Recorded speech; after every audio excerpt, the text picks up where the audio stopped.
All right, folks, welcome to the Imperfectly Inspirational Podcast. I'm your host, Chris Bowman. Thank you for tuning in this week. And we always like to ask that if you like what you hear, give us a nice follow there so this way you do not miss out on the newest content. And also head over to TikTok and check out some of our additional content. We've been a little bit slow lately at getting to it. Life has been hectic, but either way, we do have some stuff over there to check out and give us a follow if you can too. But anyways, let's jump into the episode. So, pranking is a big thing in my house, and I don't know what happens in your house or what happens in other households, but in ours, we just love to kind of get each other. So, needless to say, we walk around the house kind of looking for things that somebody might have done. And one of the things that my kids love to do, they use this prank consistently, is they like to take this rubber snake and put it in various places to try to get me. And so needless to say, the first time they did it, I didn't expect it. So it kind of got me good. But now, you kind of look for it. So you're kind of pulling away pillows. You're kind of opening up cabinet doors a little slowly just to kind of not be caught off guard. And in the form of pranks, I think one of my favorite pranks growing up was the snakes in a can, because you would give somebody this innocent canister of peanuts or something that looked like a Pringles can and say, "Here, would you like some chips?" They thought this was a very good offering and they took up on it, and lo and behold, they had this bunch of things pop out at them. And I think that was one of my favorite ones growing up, because you never knew what to expect when you opened anything growing up, because so many people were participating in it. It was kind of fun though. But that brings me to this story that I want to talk about today. We're coming up on Easter, and it's the perfect time to talk about Jesus, talk about the resurrection. But, there was a lot of controversy with his death and resurrection, and that is because the Jewish people did not expect him to be the way that he was. And there's a lot of reasons for that. And I'm going to be honest with you, I'm not going to take the Jews' side necessarily on this, but I try to put myself in their shoes. Say that I had, the Old Testament on the scrolls, and I listened to it and I listened to it and I studied it and I looked at all the things that were said. Things look different when they're right in front of your face sometimes than they really are, right? So the Jews had this idea of who the Messiah was going to be and what he was going to be, but it didn't necessarily match up with the Bible per se. Their ideas didn't match up with God's word fully.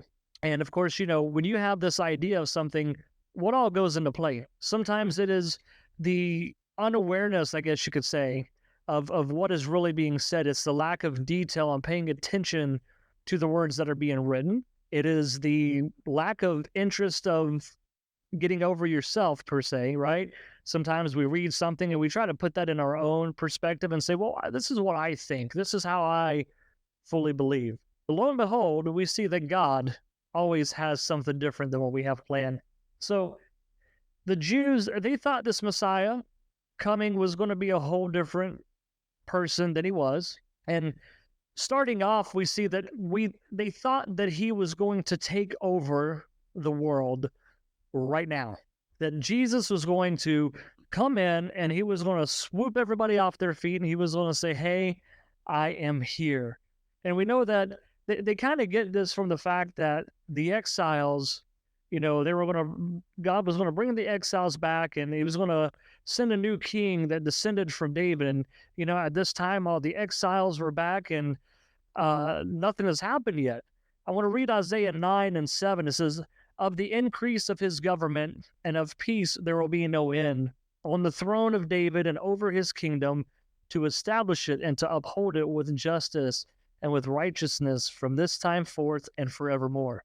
So they read that and they get this idea, hey, God is coming in and he is going to rule this forever. This is what the Messiah is going to do. I'm ready for this. I am ready for this.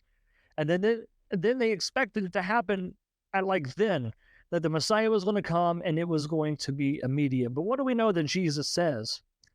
Of these two things, Jesus tells us that his kingdom is not of this world. He's got a heavenly kingdom, not an earthly kingdom. And then he also says that he is going to die and raise up, and then he's going to come back. And this threw the Jews off quite a bit. And we also know, too, if you're a Jew and you're sitting there looking for the prophecies to be fulfilled for the Messiah, that you see that Jesus didn't fully fulfill all of the prophecies at that time. See, he was a descendant from David. He identified himself as the Messiah, and we knew that John the Baptist was evidence. He rode into Jerusalem on a donkey, and the people welcomed him in as the Messiah. That was a fulfillment. So all of these things were happening in front of these people, and they were like, hey, listen, we have this prophecy being fulfilled right in front of us. Look at this. But then he's saying something a little bit different. He's saying he's going to die, and he's going to come back, and that his kingdom is not here. Why is he not going to rescue us? So we see where there is confusion, but we have to realize that Jesus gave them the answers, that he was going to come back to fulfill the prophecies.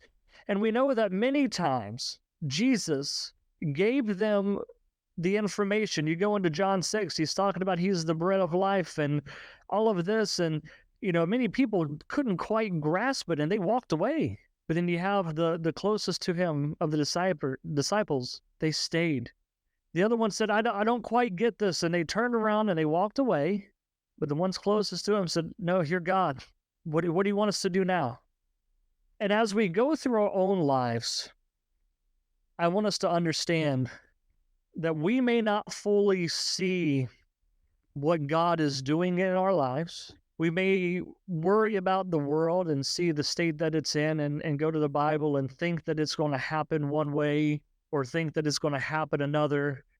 And in all, really, in today's society, not most, but there's a lot of people that are no different than the Jews in that day. They looked at Jesus and they saw what he could do. They trusted in him for a moment. They followed him for just his miracles. But when he didn't do what they thought he was going to do, they turned away. When the plan didn't go the way that they thought it would, then they say, well, Jesus, you're not who you said you were, are you? And that's a sad reality. And so many people too, they don't want Jesus in their life to necessarily direct their life. They just want him there so they could do things better. We see, the Sadducees and the Pharisees. They didn't want Jesus to be this big Messiah that was going to reign and rule. They wanted him to come in and get rid of Rome so they could still lead, and basically they would be the spiritual advisors.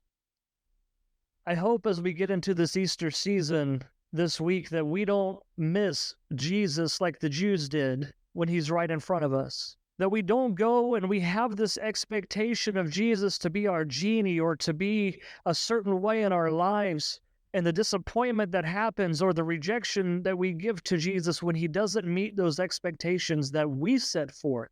Many times we have the expectations because we have failed to fully understand who Jesus is. Jesus is the suffering servant, but he is King of the world. He is the Son of God. He commands worship, he commands loyalty, and he commands a living sacrifice from us, which means that we put all of our faith in him. We die to ourselves and let him guide our life. See, there's a song by Mark Lowry, and I definitely recommend that you listen to it. It's called What You Need. This song, I'm not going to sing it, but it's like generally what you need is what you get, and it might be the opposite of what you dreamed and what you planned, but it's out of your hand. See, God has a path for you in life. And I know so many people, they may dream of being rich and famous, or they may dream of having just this certain type of family. We all have wants and wishes, but I will tell you, the Creator knows you better than you. And he has a plan that is best suited for the way that you want it. Now, don't get me wrong. I'm not saying don't try to do better. Don't try to go for a promotion. Don't try to find a good wife or a husband. God wants us to try things in life, but submit to him in prayer. Let him guide you. And when it doesn't go the way that you want, let's be careful not to blame God and understand that it's for our own benefit. God is in control. We may get things in this life that we don't expect. We expect certain things from God, but God may lead us in a way that we don't expect. And I don't want us to be like the Jews, and I don't want us to miss out on seeing Jesus in our lives because he didn't meet our expectations, or we thought that he was going to be a different way. So it's important that we get to know Jesus. We dive into the Word, we go into prayer, and we sacrifice ourselves as a living sacrifice to him. Let him guide us, become close. That's the only way that we can truly know Jesus. But I know this episode is going to launch a couple weeks before Easter, and I hope that as we get into that season, we can prepare our hearts and really truly take in what Christ did for us, that sacrifice that he made, and that he has fulfilled the promises of being the Messiah. And we know that he will fully fulfill those as he returns one day for us, and he will be our ruling king on this earth. And that's a wonderful thing, my friends. But anyway, folks, that's all I have for all of us today. And I hope and pray that each of y'all have a wonderful rest of the week.